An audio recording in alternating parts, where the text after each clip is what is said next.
Hello बच्चों, let's see this question.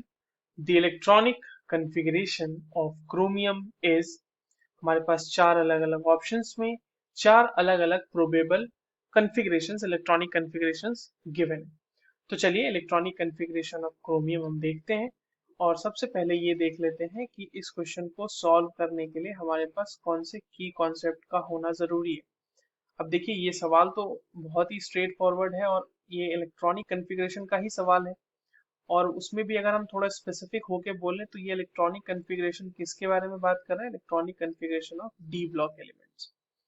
D block elements में भी बहुत ही स्पेसिफिक अगर होके बोले तो 3D सीरीज के एलिमेंट के लिए ये हमसे पूछ रहा है। आइए, जो क्रोमियम है उसका इलेक्ट्रॉनिक कॉन्फ़िगरेशन लिखा जाए तो 24 इसका एटॉमिक नंबर है। उसके लिए जो कॉन्फ़िगरेशन होगा वो हम आउटबाउ प्रिंसिपल को यूज करते हुए लिखेंगे। कैसे लिखेंगे देखिए, 1s2, 2s2, 2p6, 3s2, 3p6, 4s। होना तो चाहिए 4s2, बट यहाँ पे 4s1 हो जाता है और ये हो जाता है 3d5। अगर आप इलेक्ट्रॉन्स काउंट करें तो दो, दो चार, छः 10, दो 12, छः 18, 18 एक 19, 19 और 5 24, 24 इलेक्ट्रॉन इसमें होते हैं, वो हमने रख दिए। अब ध्यान से अगर हम देखें यहाँ पे तो 1s2, 2s2 और 2p6 ये किसके कॉन्फ़िगरेशन को रिप्रेजेंट कर रहा है? नियॉन के कॉन्फ़िगरेशन को रिप्रेजेंट कर रहा है। तो हम इसे लिख सकते हैं नियॉन 3s2, 3p6, 4s1 को अब थोड़ा सा अरेंज कर लेते हैं ताकि 3D वाला 3 वाले सारे एक साइड आ जाए। 3p, 3d5, 4s1। अब देखिए ऐसा क्यों हुआ? ऐसा इसलिए हुआ क्योंकि 3d5 जो है वो एक हाफ फिल्ड कॉन्फ़िगरेशन दे रहा है।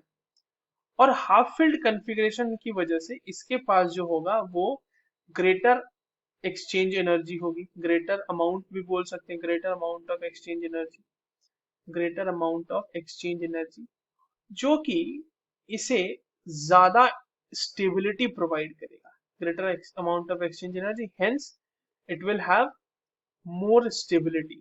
मोर स्टेबिलिटी किसके कंपैरिजन में? मोर स्टेबिलिटी अगर इसका हमने लिख दिया होता 3d4, 4s2, है ना? अगर हम इसको लिख सकते थे ना ऐसे 4s2, 3d4, ये वाला तो पॉसिबल हुआ नहीं। ये इसलिए पॉसिबल नहीं हुआ क्योंकि इससे ज्यादा, इस कॉन्फ़िगरेशन से ज्यादा एक्सचेंज एनर्जी जो है वो 3d5 वाला पजेस कर रहा है। Because all the in the case of 3d5, all the orbitals will be symmetrically filled, so the electrons can exchange from one place to another. So the correct option will be based on this: 3d 3s2 neon, 3s2, 3p6, 3d5, 4s1, which is given in the option number 2. That is the correct answer. I hope you understood this well. All the very best.